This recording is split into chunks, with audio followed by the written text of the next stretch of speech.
Hello everyone. I said I'd do a stream, but I can't for the fucking life of me figure out how to use the streaming software. It's too hard for my brain. So I'm going to do a video. I'll try and make it as short as I can so it's easier to upload.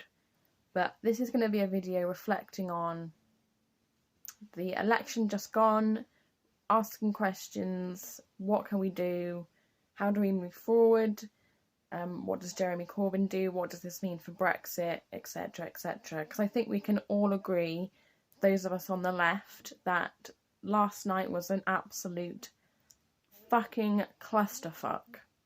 Am I right or am I wrong?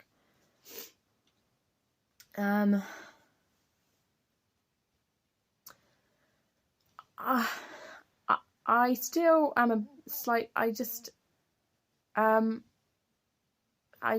don't really know how to begin, because lots of people are now summarising this with the reason why the Labour vote, which crashed phenomenally, the exit poll was about 191 seats for Labour overall. I think they managed just over 200 in the end, which, you know, is still pretty bad, but it's not as bad as what was predicted, but still pretty bad.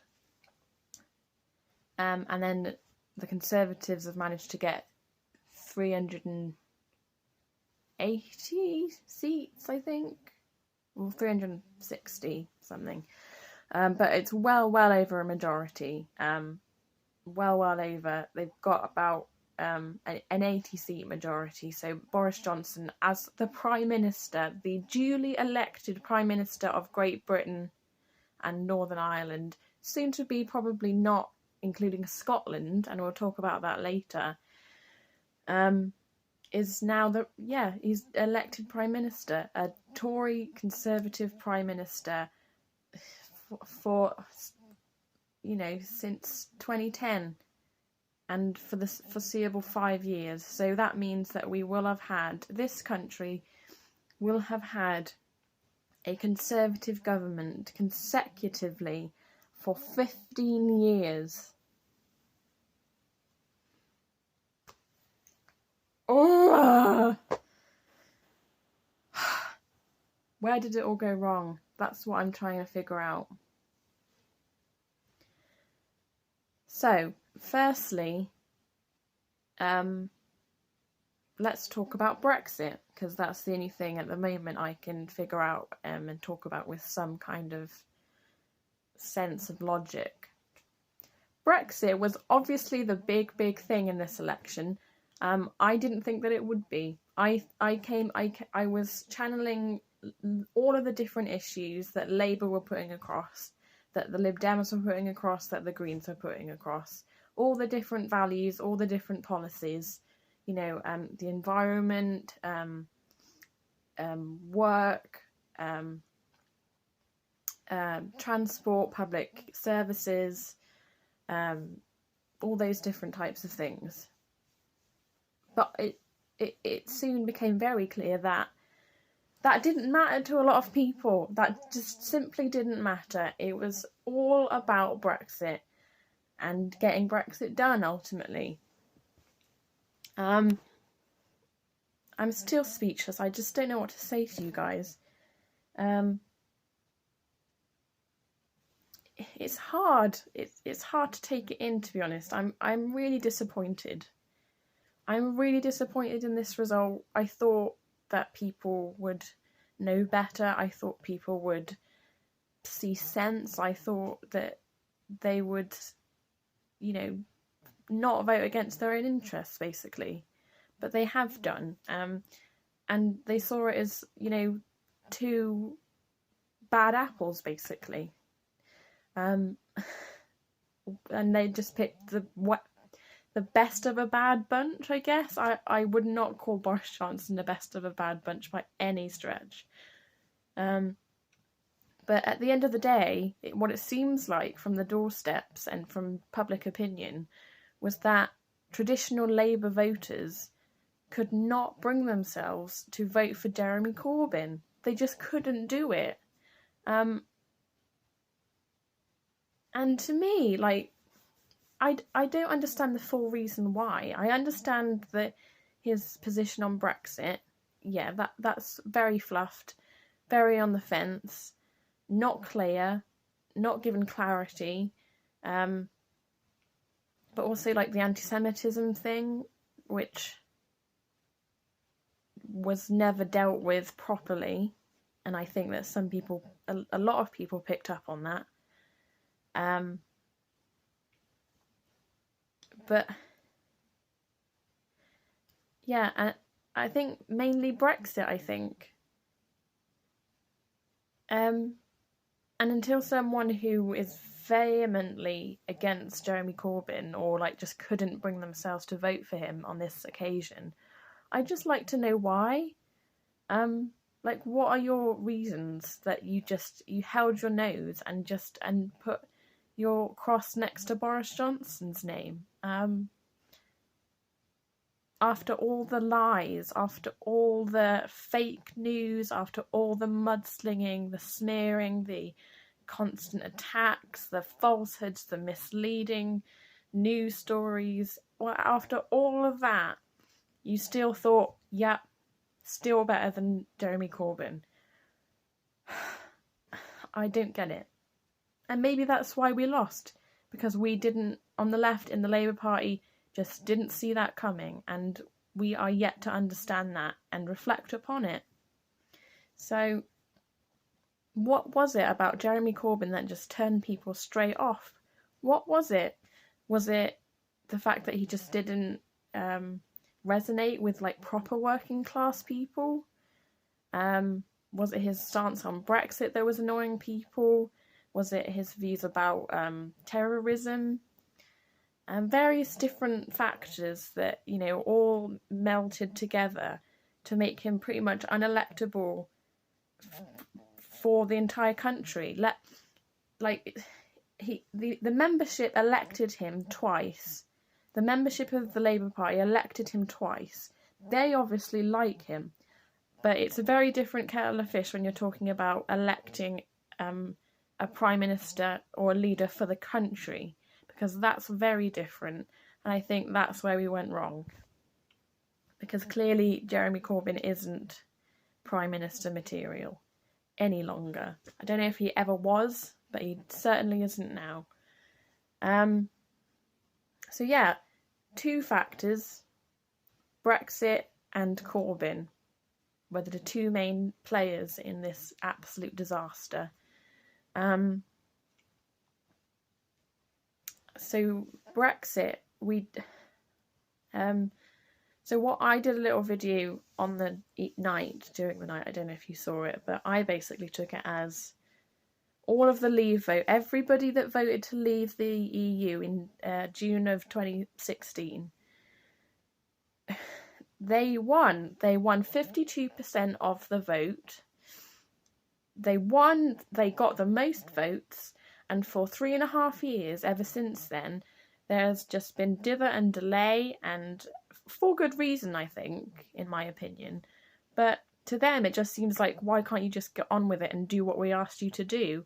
Because that group of voters have been ignored for so long, for decade after decade, and when they finally get a chance to like throw a brick through the window of the establishment, quote unquote, and they win, and then for 3.5 years see people trying to take that away from them, they're like, fuck no, I want what I want, and until you give it to me, I don't care, you know, I don't care what happens, I don't care how it happens, I just want what I want, you know, and to hell with everything else until I get the thing that I voted for, that is mine. And I'm sorry, I don't like it.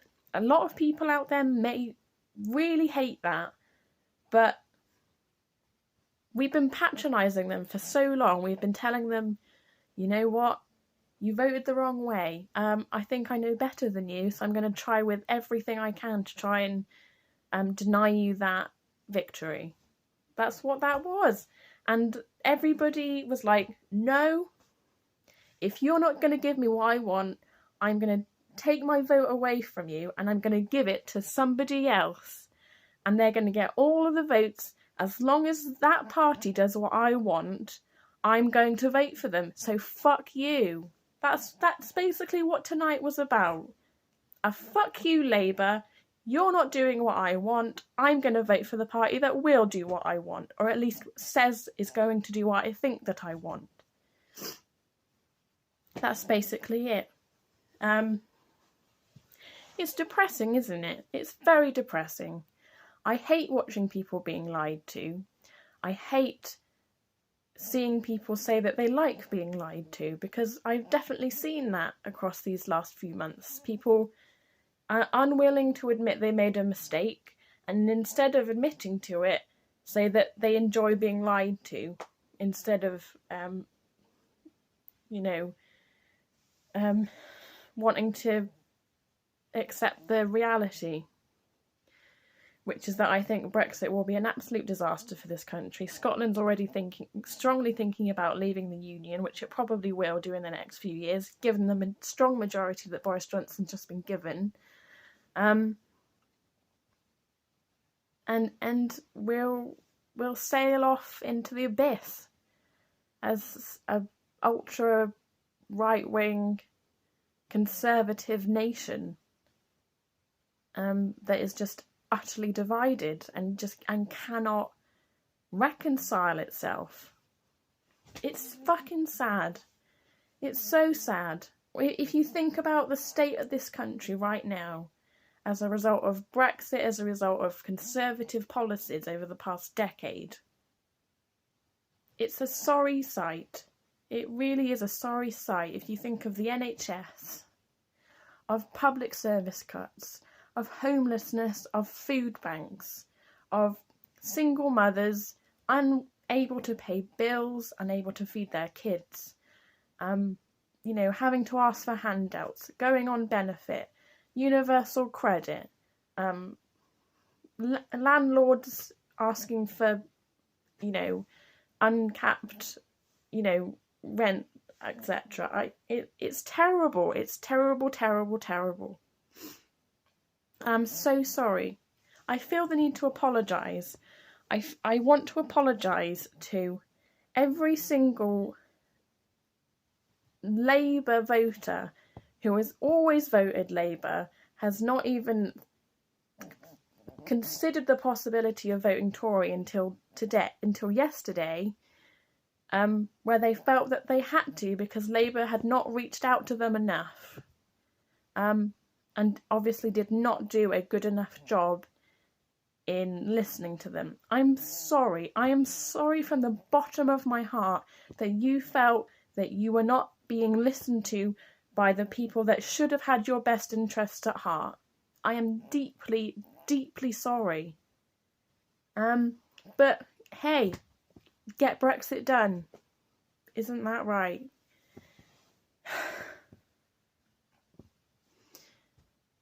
Get Brexit done. That's what it's come down to. It turns out that Dominic Cummings played an absolute blinder. Take back control. Get Brexit done. And bam! Here we are. Brexit happened, Conservative majority. I thought that people were smarter than that. I thought we were more capable of looking past the 3-word slogans. But obviously not in some cases. I don't like Jeremy Corbyn. I want Brexit done. Boris Johnson and the Conservatives are going to be the party to do that for me. So I'm going to vote for him, despite my heavy Labour credentials. I'm going to hold my nose and do something that I've never done ever. There are constituencies in this country that have never gone Conservative, and yesterday they went Conservative for the first time ever, and that's Blyth Valley in Wales. And also other constituencies that haven't gone blue in decades, like Wrexham. These are proper Labour heartlands, and it just shows we have made a massive, massive error of judgment. Humongous error of judgment. And we just need to have a moment, be sad, have a cry, ask why the fuck did this happen, and pick yourself up, because we just can't stay like this. You know? We have to carry on the fight. We have to carry on the fucking fight, people. And almost certainly Jeremy Corbyn has to go at this point. He has to go, I'm sorry. I supported him. I had my doubts, I had my criticisms, but at this point, he has to go. And Momentum also need to do some serious thinking about what their place in all this is as well. But yeah, the Conservatives won. They won today. I mean, this is their victory. They can do whatever they like. They've got a massive majority. They don't even need to ask Parliament anything. They can just bulldoze their way through any law, any piece of legislation that they want, and get Brexit done. Even though it probably, I don't think, will happen in the way that a lot of people want it to happen, because I think that it's complicated and nothing is going to get solved that easily. Because it's just a dream. They're selling a dream. And fucking hell, I don't know. I don't know. But yeah, we have to suck it up now, folks. The left lost. The left lost, and we lost pretty damn big. And we have to accept it. We fucking lost. Accept defeat. We, the Labour Party, or as a party voter, not a member, and people generally on the left, or, you know, centrists even, because the Lib Dems had heavy losses as well. Jo Swinson, the leader, lost her seat in Scotland. It's mad. But we have to seriously reassess what we see ourselves as, and take stock. Take some serious stock.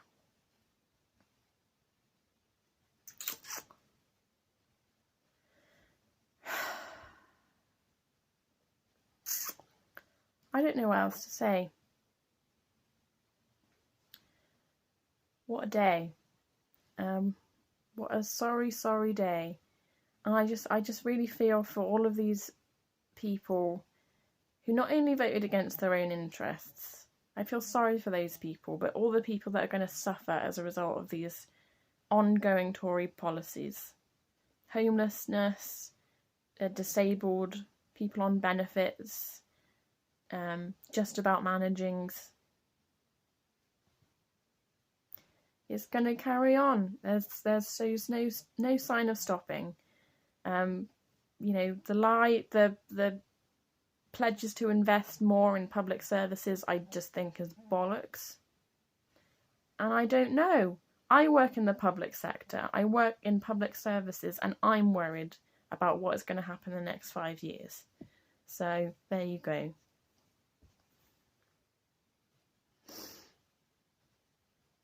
Let's just hope we can move on from here.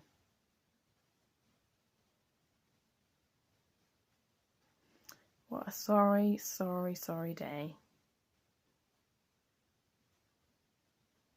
Right. That's it from me, folks. I'll see you again in a stream if I can get that to work at some point. But you know, keep on keeping on, comrades. That's all you can do.